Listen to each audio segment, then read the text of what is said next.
Okay, recording progress. ठीक है, start करें सबसे पहले।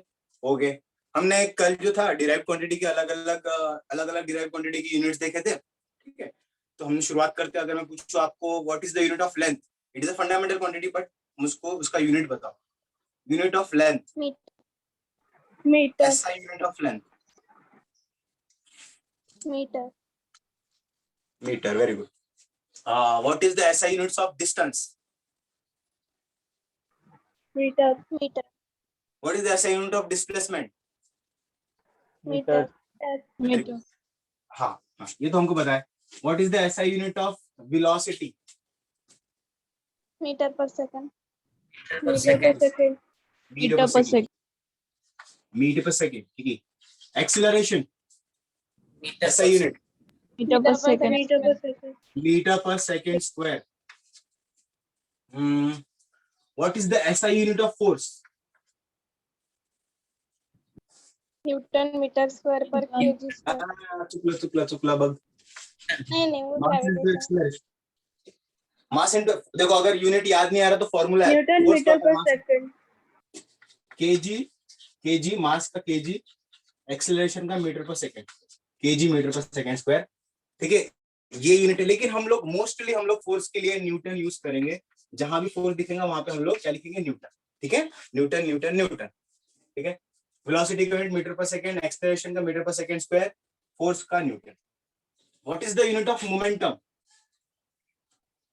मोमेंटम। आप अटक गए। एक मिनट।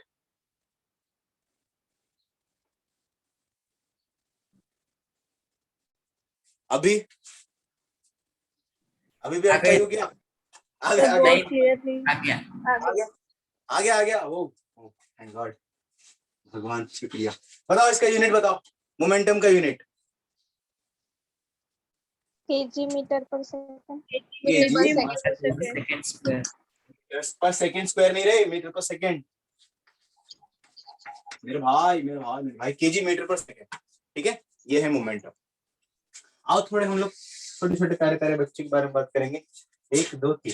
ठीक है, अब क्या है पता है क्या? यही बार बार यूज होने वाला है। अपन इसको याद कर लेंगे। ठीक है, वेलोसिटी को याद कर लेंगे, एक्सीलरेशन को याद कर लेंगे, फोर्स के यूनिट को याद कर लेंगे, है ना? याद हो जाना चाहिए। हर बार पूछूंगा मैं, रोज रोज पूछूंगा। मोमेंटम के यूनिट को याद कर लेना चाहिए। अब मोमेंटम नहीं याद आ रहा तो फॉर्मूले से तुरंत आपको बना के आना चाहिए यूनिट। ठीक है, अब हम लोग बात करते हैं what is the difference between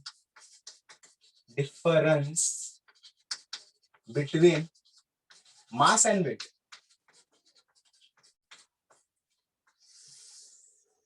वजन आणि घनतामध्ये, घनता ही बोलते क्या पता नहीं, मास को क्या बोलते? ये लो, मास और वेट। वेट मतलब वजन और मास मतलब शायद पता नहीं, जड़त्व ऐसा कुछ तो बोलते हैं। व्हाट है वो, जो भी है। चलो, what is mass? What is mass? Mass क्या होता है? जो पूरे यूनिवर्स में सेम रहता है। हाँ वेरी गुड। ओके, मैं लिख लेता हूँ, आप भी सब बोलेंगे वैसा। यूनिवर्स में सेम, यूनिवर्स सेम। ठीक है, शॉर्ट फॉर्म। ओके, लेकिन बताओ ना कुछ तो और क्या बताया मास के बारे में? सर मास में नागार्जुन था, ऐसा कुछ? मास, अगर किसी ने आपको पूछा मास बताना, स्केलर। हाँ बोलो बोलो। Scalar. Scalar, scalar, very good, scalar, scalar. देखो, अगर किसी ने पूछा ना मास क्या है, मास किसी भी चीज में जो भी चीज भरी होती है, मतलब content of matter, amount of matter. Amount of amount of matter. देखो, अमाउंट ऑफ मैटर कंटेंट, है ना? कितना मैटर उसके अंदर भरा हुआ है, उसका अमाउंट हमको मास के हिसाब से हम लोग बताते हैं। ठीक है, अब ये है स्केलर, बहुत अच्छा है। ये हर जगह सेम होता है, मतलब मैं कहीं भी चला जाऊं दुनिया में, मेरा मास तो उतना का उतना ही रहने वाला है। अब बताओ मास का यूनिट क्या होता है? ऐसा unit KG. KG. KG. KG. ठीक है, मास के बारे में इतनी जानकारी काफी है। मास को हम लोग जनरली एम से डिनोट करेंगे। ठीक है, एम से डिनोट करेंगे। Weight, what is weight? What is weight? Force by which earth attracts an object. by हाँ हाँ earth हाँ, to pull force towards her. Force by which earth Attracts the object.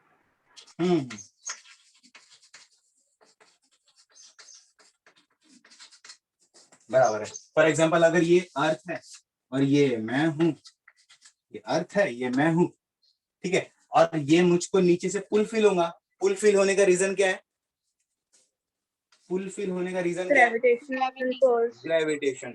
ये मुझ में मास है, इसमें भी मास है, मास मास मतलब ग्रेविटेशन फोर्स, दोनों का ग्रेविटेशन फोर्स। अब ये बहुत ज्यादा मास है तो हमको अट्रैक्टिव फोर्स फील होता है, इसको भी अट्रैक्टिव फोर्स फील होता है, हमारे इसको भी मास को भी अट्रैक्टिव फोर्स फील होता है, ठीक है। अब वो डाउनवर्ड डायरेक्शन हमको फील होता है उसकी वजह से। मतलब मैं अगर लिखना चाहूँ force, force mass into acceleration. चलो समझो मेरा मास 2 kg है, बताओ मेरा वेट कितना होगा? अच्छा पहले ये बताओ फोर्स का यूनिट क्या होना चाहिए? 20. Very good. फोर्स का यूनिट बताओ। Newton. फोर्स का यूनिट और वेट का यूनिट? Newton. वेट का यूनिट? kg. वेट का यूनिट भी न्यूटन। Newton. वेट का यूनिट देखो, न्यूटन। ये सब हम लोग पढ़ रहे हैं ना, ये है ऐसा यूनिट्स। और हम लोग जो यूज करते हैं केजी, टन, ये है प्रैक्टिकल यूनिट्स। हमारे लाइफ में आसानी जाने के लिए हम लोग वो जो यूज करते हैं वो प्रैक्टिकल यूनिट है, हम आपस में रखते हैं वो यूनिट, ठीक है। लेकिन हमको इंटरनेशनली डील करना होगा तो हम वेट को न्यूटन में बोलेंगे। न्यूटन, वेट एक्चुअली फोर्स है ना, हम लोग इसको न्यूटन बोलेंगे, ठीक है, न्यूटन, ठीक है। अब चलो, जैसा मैंने पूछा कि भाई मेरा अगर मास 2 kg है तो मेरा फोर्स कितना होना चाहिए? मास 2 वाला। एक्सेलरेशन का क्या डालूं value? 10. 10। Actually acceleration due to gravity होती है 9.8, 9.8. ठीक है। अप्रोक्सीमेटली 10 ले सकते हैं, ठीक है। इसका जो भी आंसर आएगा वो फाइनल लास्ट में लिखेंगे यूनिट, ठीक है। समझ में आ रहा है ना? 9.8 का मतलब क्या है? 9.8 का मतलब क्या है? फॉर एग्जांपल अगर मैं आपको पूछता हूँ ये चौक चल समझो एक मेरा कॉइन है, 1 रुपए का कॉइन है। अगर मैं कहीं सेकंड फ्लोर पे खड़ा हो गया और मैंने छोड़ दिया और नीचे कोई आदमी खड़ा हुआ है और उसके सर पे जाके गिरा, तो बताओ उसके सर का क्या हाल होगा, या फिर क्या क्या होगा, क्या सिचुएशन होगी, जरा एक्सप्लेन करके बताओ। अगर मैंने सेकंड फ्लोर से फर्स्ट से हेड क्या हो जाएगा? जोर से लगेगा। जोर से लग, अच्छा, फट जाएगा है ना? किसी ने फट जाएगा बोला, मैंने भी भलता ही सुना। हाँ ठीक है, मतलब कुछ तो हो जाएगा उसके सर पे, है ना? उसका रीजन क्या है? सिक्का है, सिक्का तो 20 सिक्का कितना ग्राम का हो सकता है? 10 ग्राम का, 20 ग्राम का सिक्का होता है, पर उसके सर पे गिरेगा तो फूटेगा क्यों? नहीं ग्रेविटी की वजह से। Acceleration. क्या एक्सेलरेशन ड्यू टू ग्रेविटी। तो ग्रेविटेशनल फोर्स की वजह से उसका एक्सेलरेशन बढ़ता जाता है बढ़ते जाता है। बहुत अच्छे, पर सेकंड। वेरी गुड, एकदम एग्जैक्ट आंसर देते हो, वेरी गुड। हाँ तो मैं वही बोल रहा हूँ कि भाई मैंने एक सिक्का छोड़ा यहाँ से, वो जो सिक्का गिरेगा ना, वो सिक्का जब गिरेगा ना उसकी स्पीड जो है ना बढ़ती जाएगी। कितनी बढ़ेगी? हर सेकंड में 9.8 मीटर्स पर सेकंड। हर सेकंड में उसकी स्पीड 9.8 मीटर्स पर सेकंड से बढ़ती जाएगी। ये ऑब्जेक्ट फॉर एग्जांपल, इसको कॉपी करो, पहले स्क्रीनशॉट लो।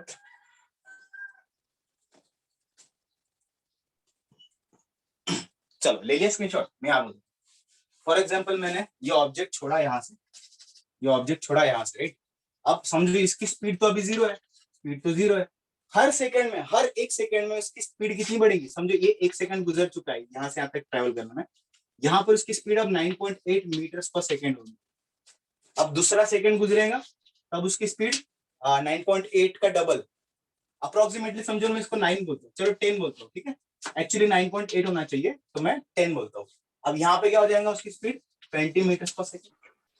अब ये हो गया सेकंड है, ये थर्ड इस पर और बढ़ जाएगी, इसकी स्पीड बढ़ रही है 30 मीटर्स पर सेकंड। चौथे सेकंड में यहाँ पे मेरा सर है, यहाँ पे वो गिरेगा, यहाँ तक आने तक उसकी स्पीड हो जाएगी 40 मीटर्स पर सेकंड। अब सोचो इसकी वेलोसिटी है 40 मीटर्स पर सेकंड, इसका कुछ ना कुछ मास होगा, मल्टीप्लाई करो, है ना? मल्टीप्लाई करो, मुझको क्या मिलता है, मुझको क्या मिलता है, इस समय पर मोमेंटम मिलता है। ज्यादा मोमेंटम मतलब ज्यादा इम्पैक्ट, ज्यादा मोमेंटम मतलब ज्यादा इम्पैक्ट, धन से उसका सर फूटेगा, धन से उसका सर फूटेगा, और वो इतना जोरदार रहेगा कि वो उसको चीरते चला जाएगा सर के अंदर। तो ये बहुत खतरनाक चीज है, किसी के ऊपर ऐसा छोड़ना नहीं चाहिए, है ना। अब यहाँ पे देखो वेलोसिटी कितनी सी बढ़ रही है, वेलोसिटी इंक्रीज हो रही है। देखो इनके बीच में कितना इंक्रीज हो रही है, 10, इनके बीच में कितना इंक्रीज हो रही है, 10, इनके बीच में कितना इंक्रीज हो रही है, 10। हर बार वेलोसिटी बढ़ रही है, वेलोसिटी इंक्रीज हो रही है, मतलब वेलोसिटी चेंज हो रही है। इसलिए हम लोग बोलते हैं 9.8 मीटर पर सेकेंड वेलोसिटी पर सेकेंड, मतलब इसको हम लोग क्या बोलेंगे, वो 9.8 मीटर पर सेकेंड से एक्सिलरेट हो रहा है ना। अर्थ किसी भी ऑब्जेक्ट को 9.8 मीटर पर सेकेंड से एक्सिलरेट करता है, खींचता है अपनी तरफ, ठीक है। तो दिस इज, और यहां से ये वैल्यू हमने फाइंड की है। हम लोग जब ग्रेविटेशन पढ़ेंगे तो 9.8 वैल्यू ही क्यों आई, ये भी हम लोग फाइंड करके निकालेंगे। बस इतना याद रखो कि किसी ऑब्जेक्ट को अर्थ खींचता है, तो खींचने की वजह से जो एक्सेलरेशन बनता है वो 9.8 ही होगा, और हर बार हम लोग 9.8 यूज करेंगे, ठीक है। आप में से जिसने 10 बताया ना, 10, जिसने 10 बताया, 10 सिर्फ हम लोग एंट्रेंस के लिए एमसीक्यू सॉल्व करने के लिए यूज करेंगे, लेकिन बोर्ड्स के लिए, अब मैं तो आपको बोर्ड्स पढ़ा रहा हूँ, राइट, बोर्ड्स के लिए हमको 9.8 ही लेना पड़ेगा, ठीक है, वरना वो गलत आपका आंसर मानेंगे, क्योंकि 0.2 से भी फर्क पड़ता है आंसर में, ठीक है। 9.8 ही लेंगे, जब जरूरत पड़ेगी तब हम लोग 10 ले लेंगे। चलो, आई होप आपको समझ में आया होगा। इसको स्क्रीनशॉट मारो। जी मतलब क्या होता है, 9.8, इसको बोलेंगे मीटर्स पर सेकेंड स्क्वायर। यहाँ पे एम की जगह जी लिखेंगे, इसको बोलते हैं एक्सीलरेशन ड्यू टू ग्रेविटी। अब इसका स्क्रीनशॉट एक बार फिर से बना लो आप लोग, ठीक है, एक बार फिर से स्क्रीनशॉट बना लो ना। हर सेकंड में उसके 9.8 मीटर पर सेकंड से स्पीड बढ़ती है, इसलिए उसको एक्सेलरेशन बोलते हैं। चलो ये मिटाता हूं। Now we will talk about work, now we will talk about power, now we will talk about energy, है ना। Work, power, energy. हम बात करेंगे वर्क के बारे में, हम बात करेंगे एनर्जी के बारे में, हम बात करेंगे पावर के बारे में, बारी बारी से, है ना। ठीक है, व्हाट इज वर्क? आप में से किसी को वर्क क्या होता है उसके बारे में आइडिया है? व्हाट इज वर्क, या फिर क्या हो सकता है उसके बारे में गेस कर सकते हो आप लोग? Work done by object.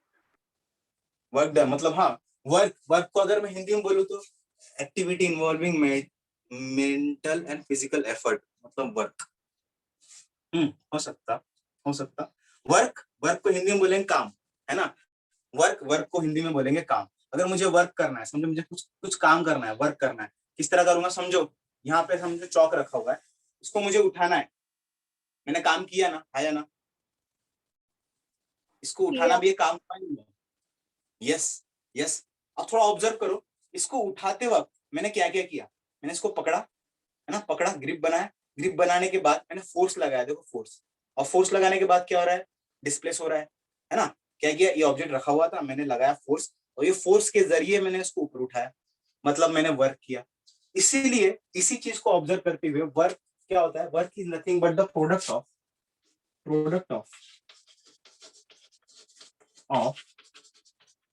Force and displacement,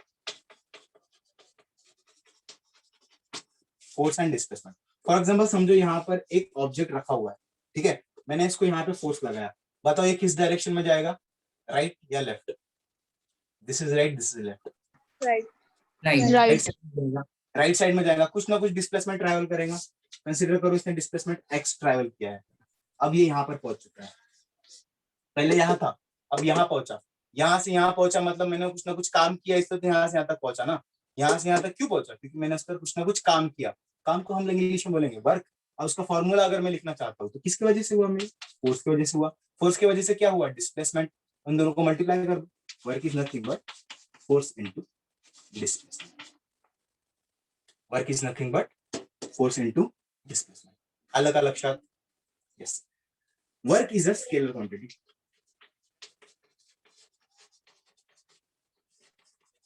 work जो होता है ना, वर्क सिर्फ हम लोग बताते हैं कितना वर्क किया, आज मैंने इतना वर्क किया, आज मैंने उतना वर्क किया, आज मैंने उतना काम किया, ठीक है, हम लोग ऐसी बात करते हैं। लेकिन आज मैंने उत्तर की दिशा में काम किया, आज मैंने पश्चिम की दिशा में काम किया, आज मैंने नेगेटिव इतना किया, ऐसे नहीं बात करते हम लोग, है ना। It is a scalar quantity, work is a scalar quantity, और स्केलर वर्क की इंफॉर्मेशन देना है तो सिर्फ मैग्नीट्यूड बता दो, ठीक है, तो हमारा काम चल जाएगा। अब हम लोग बात करते हैं यूनिट। यूनिट वर्क का यूनिट क्या हो सकता है, चलो गेस करो, फोर्स इनटू डिस्टेंस, ठीक है। चलो इसका यूनिट क्या होगा जरा बताओ। न्यूटन। न्यूटन, हमेशा भी फोर्स को हम लोग न्यूटन बोलेंगे, ठीक है। फोर्स का जनरल बेसिक यूनिट क्या है, KG metre per second square, ठीक है, ये आपके दिमाग में रखो। लेकिन अभी हम लोग बार बार फोर्स के लिए न्यूटन ये वाला यूनिट यूज कर रहे हैं, फोर्स की जगह पे न्यूटन। चलो डिस्प्लेसमेंट के लिए कौन सा यूनिट, मीटर। बस खत्म। वर्क का यूनिट क्या हो गया, newton into metre, newton metre, ये भी याद, इसको भी अपने रेक्टिफिकेशन वाले फॉर्मूले में याद कर लेना। वर्क का यूनिट क्या होता है, न्यूटन इंटू मीटर। मैं जितने फॉर्मूले याद करने बोलता हूँ उतने याद कर लो, लाइफ में तुम किसी भी कोई भी क्वांटिटी आना तो उसका यूनिट बना सकते हो, ठीक है, वर्क, ठीक है, ये एक याद हो गया।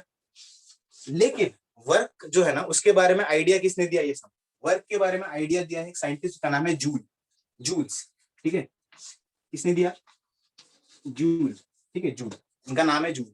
तो उन्होंने वर्क के बारे में आइडिया दिया, इसलिए हम लोग वर्क को और एक यूनिट से बुलाएंगे, वो है जूल, ठीक है, जूल, जे फॉर जूल्स, ठीक है।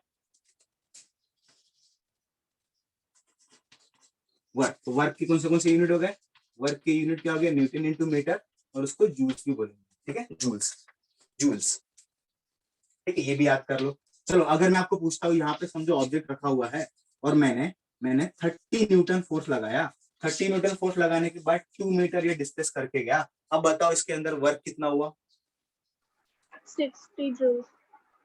60 जूल्स, ठीक है, 60 या फिर 60 newton into metre, newton metre और जूल। कभी कभी वो लोग न्यूटन मीटर लिख देंगे तो आपको समझ में आना चाहिए वर्क, कभी कभी वो लोग जूल लिख देंगे, आपको समझ में आना चाहिए ये वर्क, ठीक है, ओके। चलो now we will talk about work, हो गया, चलो स्क्रीनशॉट ले लो। Now we will talk about energy. Energy क्या होता है,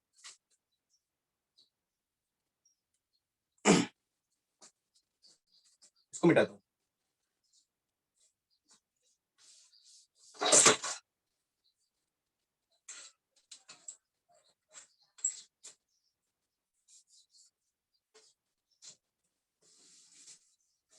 okay, now we will talk about energy. Energy क्या होता है, एनर्जी क्या होती है, देख लो पहले एनर्जी, क्या आपको एनर्जी पता है क्या होता है एनर्जी, जरा गेस करो, गेस करना है, 2 second. Capacity to do work. बहुत अच्छे, यही मैं लिखने वाला था। और कुछ, कैपेसिटी टू डू वर्क, ठीक। चलो कंसीडर करो यहाँ पे चेयर रखी हुई है, एक चेयर रखी हुई है, और चेयर को मैंने उठाया, इसका मतलब मैंने क्या किया, वर्क किया, क्लियर है ना। उठाया मतलब क्या है, चेयर पे मैंने फोर्स लगाया, फोर्स लगाने की वजह से ऊपर आ गई, फोर्स इनटू डिस्प्लेसमेंट, मैंने वर्क किया, ठीक है, ये मैंने वर्क किया। अब हर कोई आदमी मेरी तरह से, मैं अकेला हूं, मेरी तरह से अलग अलग, अगर मैं पर्सन की बात करूं या फिर किसी भी क्वांटिटी की बात करूं, तो उसको उसकी वर्क करने की क्षमता, कैपेसिटी अलग अलग होती है ना। अगर मैं 4 चेयर उठा सकता हूँ, ये मेरी कैपेसिटी, मैं 4 चेयर उठा सकता हूँ, कोई 10 चेयर उठा सकता होगा, कोई 20 चेयर उठा सकता होगा, मतलब कैपेसिटी, काम करने की जो कैपेसिटी होती है उससे हम लोग एनर्जी, है ना। कोई 20 जूल वर्क कर सकता होगा, कोई 30 जूल वर्क कर सकता होगा, है ना, मतलब किसी का हम ज्यादा से ज्यादा वर्क करने की क्षमता 100 जूल्स होगी, है ना, तो 100 जूल्स के ऊपर नहीं कर सकता, उसकी कैपेसिटी कितनी है, 100 है ना। तो उसकी कैपेसिटी, काम करने की कैपेसिटी को एनर्जी बोलते हैं। एनर्जी के बहुत सारे variant, kinetic energy, potential energy, ये वर्क की वजह से ही बनी हुई चीज है। काइनेटिक एनर्जी भी वर्क से बनी है, पोटेंशियल एनर्जी भी वर्क से बनी है ना। जैसे पोटेंशियल एनर्जी का फॉर्मूला बताओ, याद होगा तो,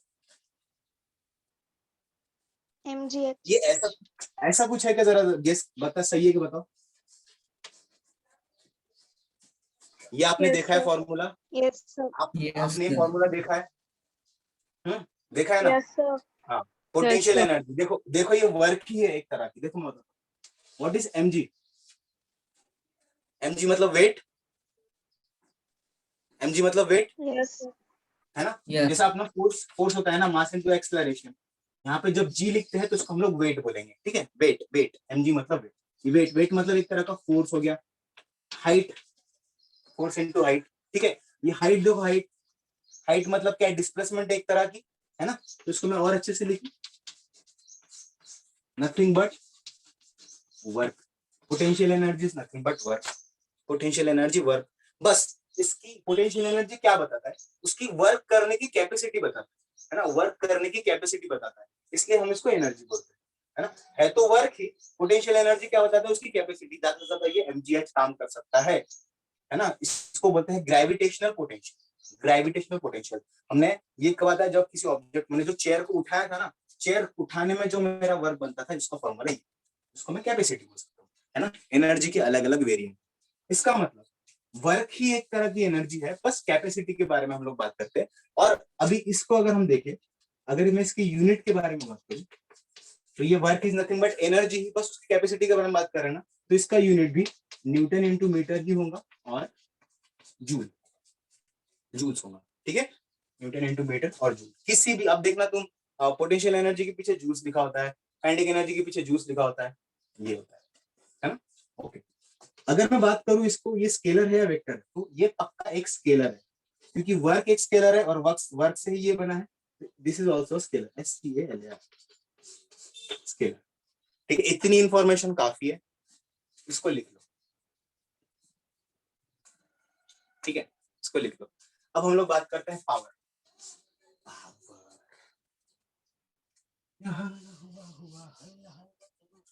पावर, पावर, फिर से देखो, देखो हाँ, मैं बात कर रहा हूँ, मैं खड़ा हूं और यहाँ पे मैं, कोई और खड़ा है, यहाँ पे कोई और खड़ा है, यहाँ पे मैं खड़ा हूं। अब ये चेयर है, ये चेयर मैंने 2 सेकंड में उठाई, मैंने कितने सेकंड में उठाई, 2 सेकंड में, ठीक है, 2 सेकंड में। और दूसरा जो सेकंड पर्सन खड़ा है, उसने ना ये चेयर को 1 सेकंड में उठाया। चलो, दोनों में से शक्ति किसमें ज्यादा होगी, सेकंड पर्सन। सेकंड मतलब जो जल्दी काम करेंगे उसमें ज्यादा शक्ति है ना, है ना। जिसमें ज्यादा ताकत है वो जल्दी काम कर लेगा, जिसमें कम ताकत है, मेरे जैसा कमजोर आदमी, वो कम आराम से काम करेगा, है ना, उसमें टाइम ज्यादा लगाएगा। मतलब मैंने क्या किया, काम किया, काम करने के लिए कुछ समय लिया। पावर वही है, power is nothing but, power is equal to work upon time. Time के मुताबिक आप जो काम करते हो, टाइम के मुताबिक आप जो काम करते हो, उसको हम लोग पावर बोलते हैं, है ना। कोई आदमी अगर 10 किलो की चीज 2 सेकंड में उठा ले, दूसरा आदमी 10 किलो की चीज 1 सेकंड में उठा ले, पावर किसकी ज्यादा है, पावर किसकी ज्यादा है, सेकंड में, है ना। अच्छा, कोई आदमी अगर चलो अब बताओ, दोनों में से पावर किसका ज्यादा रहेगा, थोड़ा सा दिमाग लगाना। एक आदमी ने फोर्स लगाया 30 न्यूटन, ठीक है, 30 न्यूटन फोर्स लगाने के बाद, 30 न्यूटन फोर्स लगाने के बाद ये जो चीज है 3 मीटर चले गई यहाँ पर, ठीक है। इतना जाने को उसको लगा है 2 सेकंड। सिमिलरली किसी आदमी ने लगाया 30 न्यूटन फोर्स, ठीक है, ये चला गया यहाँ पर 3 मीटर, ठीक है, इतना लगाने को इसको लगे 3 सेकंड। चलो थोड़ा सा गेस करो और दोनों में से पावर किसका ज्यादा रहेगा वो,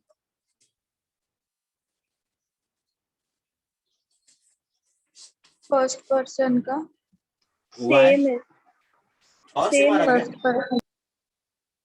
पावर से हमारा, देखो देखो देखो, बारी बारी से देखो। सबसे पहले देखो वर्क, इसने 30 न्यूटन का फोर्स लगाया, उसके वजह से 3 मीटर गया, मतलब इसने वर्क कितना किया, 30 इंटू 3, इसने वर्क किया है 60 न्यूटन मीटर।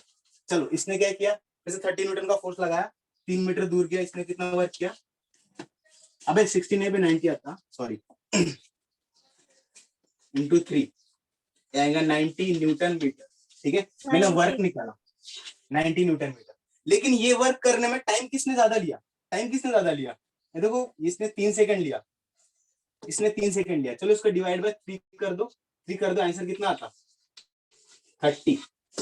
इसने कितना टाइम लिया, 90 न्यूटन मीटर, इसको डिवाइड बाय टी कर दो, 45, इसका 45 आंसर आ रहा है, इसका 30 आ रहा है। पावर किसका ज्यादा है, फर्स्ट।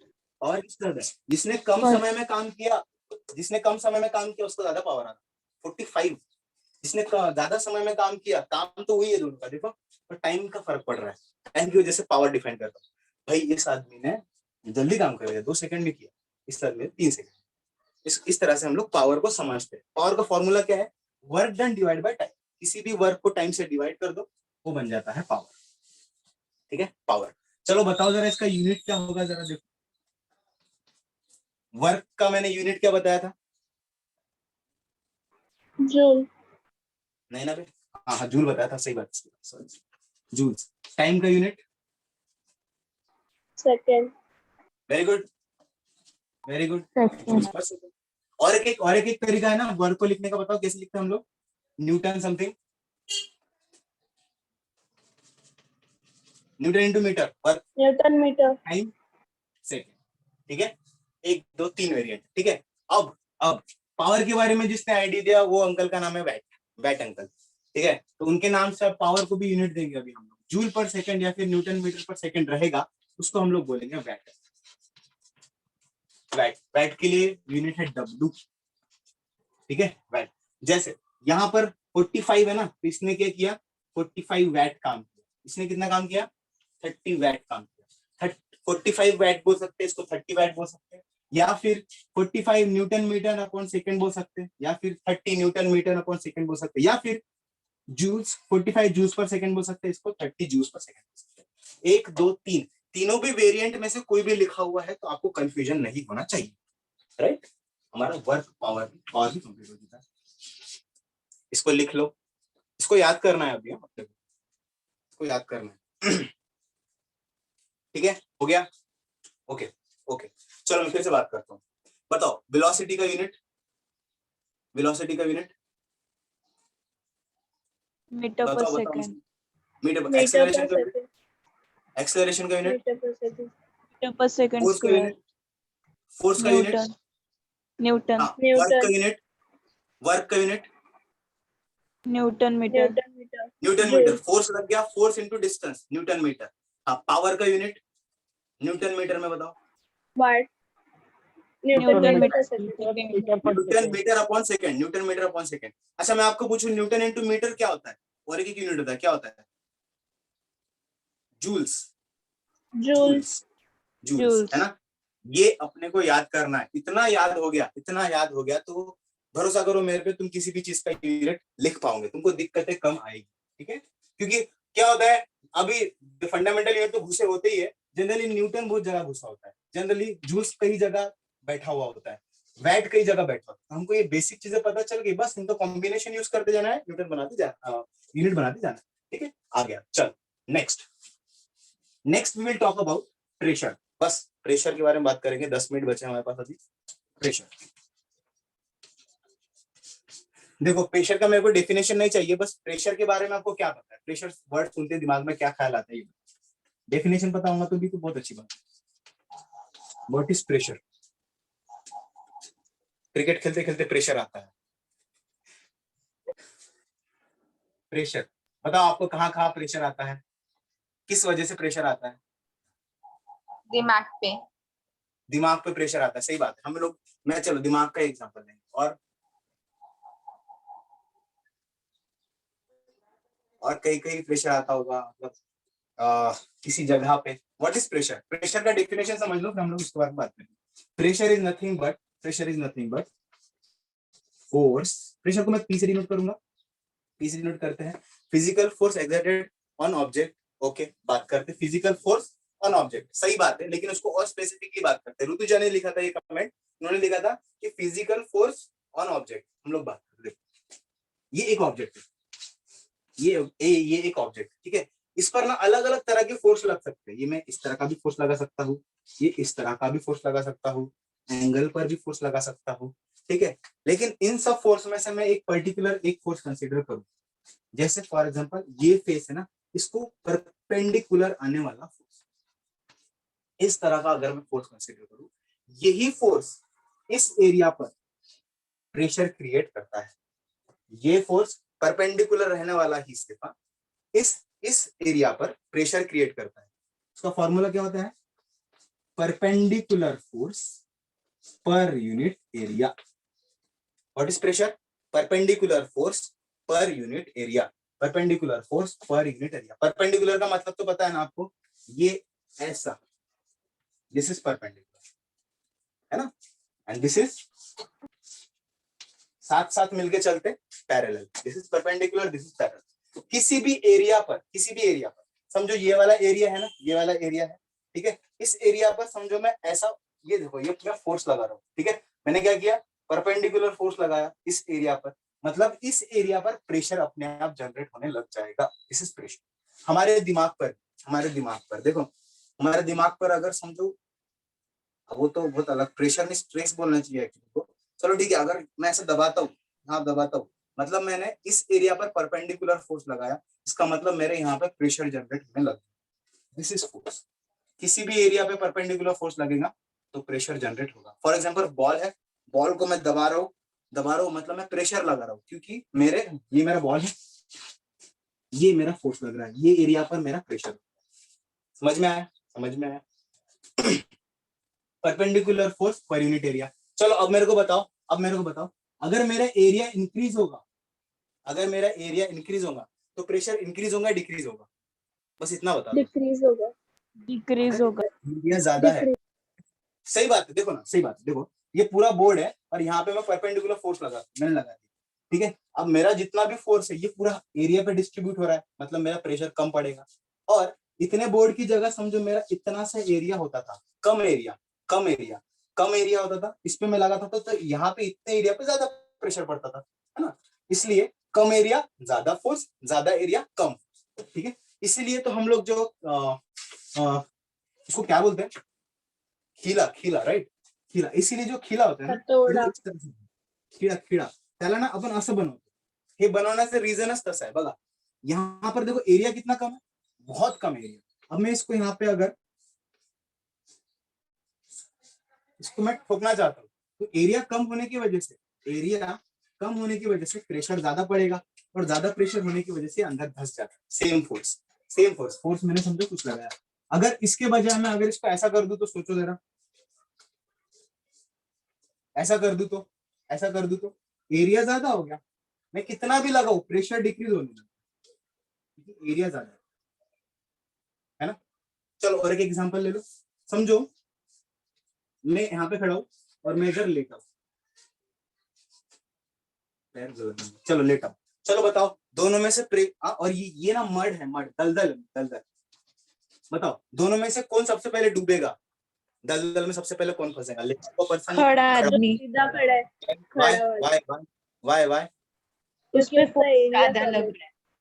हाँ, इसका एरिया देखो, एरिया कम है, इसका एरिया देखो ज्यादा है ना, फोर्स वजन दोनों का सेम है, लेकिन फोर्स पर यूनिट एरिया के मुकाबले देखो एरिया कम होने की वजह से प्रेशर यहाँ पे ज्यादा, प्रेशर यहाँ पे कम, इसलिए अगर अपन दलदल पे खड़े हो जाए तो एकदम धंसने लग जाते, लेट जाए तो अंदर धंसना मुश्किल हो जाता है, ठीक है, ये आपको प्रेशर समझ में आया। चलो प्रेशर का यूनिट बनाएंगे अभी हम लोग, what is the unit of pressure, चलो बताओ, force per unit area, force का यूनिट न्यूटन। हाँ, एरिया का यूनिट, जल्दी टाइम खत्म हो रहा है, मीटर स्क्वायर, पहले लेक्चर में बताता है, metre square, newton per metre square is the unit of pressure, ठीक है। अब ये प्रेशर जो है ना, इसके लिए भी और एक साइंटिस्ट है, उन्होंने प्रेशर के बारे में बताया, तो उसका नाम पास्कल, रास्कल नहीं है, पास्कल, तो ठीक है, तो न्यूटन पर मीटर स्क्वायर को हम लोग पास्कल भी बोलते हैं, न्यूटन पर मीटर स्क्वायर को हम लोग पास्कल बोलते हैं, ओके, दैट्स इट। चलो इसको कॉपी मारो, है ना। अब देखो ना, जैसे प्रेशर हो गया, प्रेशर के अंदर न्यूटन आ रहा है, हमने न्यूटन याद करके रखा है, एरिया आता है वो हमने याद करके रखा है, तो 10-15 अगर 10-15 चीजें याद हो गई हमारी, तो वो ही बार बार रिपीट होती है, किसी भी क्वांटिटी का हम लोग यूनिट बना सकते हैं, ठीक है। मैं क्या करूंगा अभी, आपका डेरिवेशन, जब बड़े डेरिवेशन कराऊंगा, लास्ट में जो टर्म आएगा उसको यूनिट फाइंड करने लगाऊंगा, मतलब हम लोग मिलकर करेंगे, ठीक है। तो इस तरह की टेक्निक्स, हमको ये सारी चीजें याद रहेगी ना, हम किसी भी चीज का यूनिट बना सकेंगे, ठीक है। हमारे पास टाइम कितना बचा है, जल्दी बताओ, देखो लैपटॉप वाले, 2 मिनट. 2 मिनट बचा है, 2 मिनट.